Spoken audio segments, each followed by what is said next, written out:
Hey guys, it's Justin here, and today I've got the review for you of the Sphero 2.0. You may have remembered the original Sphero that had debuted quite a few years ago, which I did do a review on the channel just a few months ago. However, this time around, Robotics has made many new improvements to the Sphero, keeping the original design, however, making improvements to the actual speed of the device, the accuracy in which it travels, but also the light brightness, allowing you to enhance your experience with the toy upon the first generation, which I already thought was a pretty good product and very fun to play with. This is not only through the physical hardware of the Sphero itself, but also through the many applications that are created by Robotics and also some third-party developers which they are trying to encourage as well. Some of the improvements seen in the 2.0 include double the speed, now able to travel up to 7 feet per second. The light inside it also glows 3 times brighter than the original, and they have also tried to re-engineer the way this actually moves to make it much more accurate in its maneuvers. Currently, they claim to have over 25 free applications that are compatible with the Sphero, but also some paid applications, and I'm guessing more are coming in the future. So you really gotta admire the style of the box. In my opinion, I think it does look really nice, so let's just open it up and take a look at all the things that you have included inside it. So the first thing you got in the box is the Sphero itself. You can see it looks very simple. You really don't have anything with the design. It is all white, some product information there, and also the nice blue Sphero logo. Pretty much the same as the original on the outside. Next up, they've also included a pair of ramps this time around, which kind of adds to the fun to it, allow you to do another thing with the Sphero itself. It is a ball that moves around, so you could definitely be very creative with that, but I think it's pretty great that they have included the ramps. Moving on, you've got the charging base itself. It is a wireless inductive charger, so it makes it very easy for you to charge this thing up. You have it plugged into the wall via an AC adapter. You just need to throw your Sphero on there and you're good to go. It takes approximately 3 hours to charge. And here's just a quick look at the AC adapter itself. Nothing too special about that. And as always, last but not least, you've also got your product information and quick start guide as to how to connect this to your device and just some additional information that you may want to know about this product, which for those who don't know connects via Bluetooth. There is also an accessory you can purchase for $15, which is the Nubby, and what this does is it adds an off-road capability of this, adds some traction, but also protect the stuff that you'll be running into even indoors. So now that we've taken a look at all the things that they've included in the box, let's go ahead and show you guys what this thing can do. So yes, it is a ball, and at first people may wonder what this thing can actually do. And there's actually so much more that it can do than you may think. It has lights inside it, it is able to move around, but it is where the applications are that would decide the fate of what this product can do. So taking a look at the app collection, you can see that a lot of these applications are made by Robotic themselves, which is really great to see, as a lot of companies create products, but they kind of try to rely on developers to create applications, and in that case, if that is not successful, the product isn't successful either. But in this case, you can see for the Sphero, there is no shortage of applications made by the company themselves, from games, controls, augmented reality integration, you can see. But the main application that everybody will have for sure is just the standard Sphero application. This allows you to do some basic maneuvers. There's also another fun app that allows you to draw a path for it.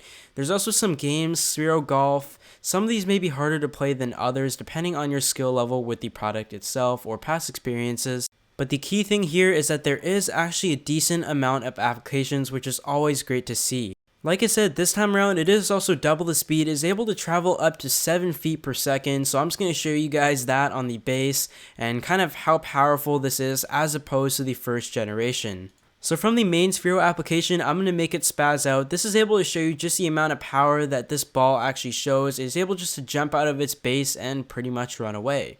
Another thing I love about the Sphero is also the lighting inside it. It is really cool. It can pretty much display any color that is on the color chart through the main application, but also many games also utilize this. And you're also able to set up a sequence to make it a light show or something, so whether this is sitting on your desk or just rolling around while it's in the dark, this is definitely really cool and adds to the experience in my opinion. So first I'm going to show you guys the main application. Like I said, this is probably going to be the application you're going to be using most. Whether or not you decide to utilize the games or anything, this is just the thing that allows it to use all the major functions for the Sphero. So to steer the Sphero, it is actually pretty easy. There is actually some orientation to do. You can see that there's a blue dot around the device. You just spin it around and make sure the blue dot is facing you at all times, and that means it will be going straight towards that direction. The app lets you do most of the things that you would want to do with the Sphero, including calibrate it, adjust the speed, which like I said, it does travel up to 7 feet per second now. That is actually pretty fast. However, I haven't really gone to the full speed as I keep running into stuff. You're also able to trigger some special modes such as the spaz, which I showed you, but I'm going to show you guys again here. You can see it just jumping around everywhere, and eventually it's just going to fall off. There's also a rainbow mode, which by tapping that, it'll just play an array of lights, which is again very beautiful, especially if you're going to be using the Sphero in the dark. There's also a nitro in the corner there, kind of a boost while it's moving, and here's just the settings tab where it allows you to again calibrate it, adjust the speed, but also put it to sleep when you're not using it. You also have the option to go to the color chart and pick the color you would like the Sphero itself to display, and like I said, it does let you display any color on the color chart, which I think is actually pretty cool. Again, it is a feature that we saw on the first generation, however this time around it is 3 times brighter. Another app that has been around for a while that I think is pretty fun is the Sphero Draw app. It allows you to pick the color, once again, calibrate it, you can see the blue dot there, and you can draw a path and it will actually follow it. You can again adjust a speed, and all you got to do is draw a pattern, then you can hit the play button and it will actually move to that direction, and by shaking it, it will clear your drawing tab. But in general, for me at least, it is just pretty fun to drive it around. You can see I put the nubby on because I'm actually not the best driver and I'll probably damage everything that I run into with this. So I decided to put that on and just drive around crazily. You could see the Android guy just standing around there, and the Sphero's gonna knock it straight off the table. Another cool application is macros, and what this does is allow you to kind of add a set of sequences, whether you want to use the preset. You can see that there are a whole bunch of functions that you can add, and it will actually play by that order, which is pretty cool. Here there's just the light show, which kind of follows the sequence once again. You can also set a series of delays between the light colors. So I'm sure some people out there would just really enjoy to be able to add different elements in a series of sequences and just play them all at once while you watch it work. So now on to the augmented reality stuff. So here's just a zombie game, which I actually found pretty cool. What it does is it will track your Sphero and it would kind of set a series of levels. You can see these zombies will just come out of nowhere. It looks actually pretty realistic, and I think they have done a really good job with this. You may have saw that in my demonstration of the original Sphero, but these zombies will pretty much chase you, and what you're trying to do is just collect the different power-ups, you would say, and you're able to kind of destroy the zombies, run them over and stuff. But again, it does take quite a bit of skill and practice, and you can see that I'm actually not the best driver of this. So now into my final thoughts of the Sphero 2.0. So whether or not it is worth the upgrade, it is pretty much up to you and what you would like to see. I guess in the original Sphero it did work pretty well, but this time around you've got the double the speed, 3 times brighter lights, and I definitely think the speed just makes it so much more fun. This costs $130, the original is now down to $80. You can also purchase the nubby for $14.99, but a lot of the times they will also include a free one. Just have to look out for the newsletter and promotions. But I definitely recommend that accessory as well. Personally, I definitely had a lot of fun with this product. Although I am not the best driver at it, you can see with the light show, especially when using it in the dark, it's just fun to drive it around, look at it, and kind of allow it to perform a whole bunch of functions on it depending on the application you decide to use.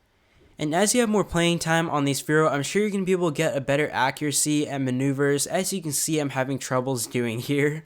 But overall, I'm still having a lot of fun doing it, and I definitely think this is a great gift idea for a lot of kids out there, and even adults would have a lot of fun playing around with this. And I'm very happy to see that Robotics is constantly putting out or trying to create new applications for this, but also encourage developers to adapt to it as well, just adding to the functionality of the Sphero. But aside from that, I hope you guys enjoyed this video, and I'd like to thank Sphero for sending this out for reviewing purposes, and the links to purchase will be in the description section as always, and I'll see you all in the next video.